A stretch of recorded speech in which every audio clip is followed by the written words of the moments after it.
আন্তর্জাতিক যোগ দিবস উপলক্ষে প্রদেশ যুব মোর্চার উদ্যোগেও দিনটি উদযাপন করা হয়।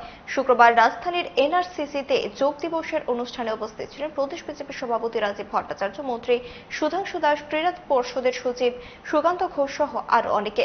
প্রত্যেক বছর 21শে জুন যোগ দিবস হিসেবে পালন করা হয়।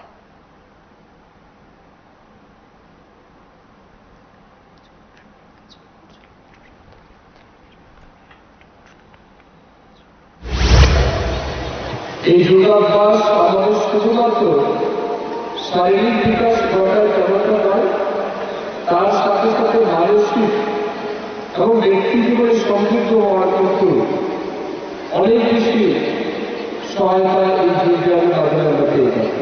উপস্থিত সমস্ত যুববন্ধু যারা আছে, আপনাদের কাছে আমার বিভিন্ন নিবেদন থাকবে রাজ্যের যে যুবমন্ত্রী হিসাবে বর্তমানে আমাদের সামনে সবচেয়ে বড় চ্যালেঞ্জ আমাদের রাজ্যের যুবকরা নেশার দিকে ধাবিত হচ্ছে। অনেকে ড্রাগস নিচ্ছে, ইনজেকশন নিচ্ছে, অ্যালকোহল কনজিউম করছে। রাজ্যকে বাঁচানোর জন্য, আগামী ভবিষ্যৎকে বাঁচানোর জন্য, একটা সুন্দর সুস্থ সমাজ ব্যবস্থা গড়ে তোলার জন্য আপনাদের সবাইকে এগিয়ে আসতে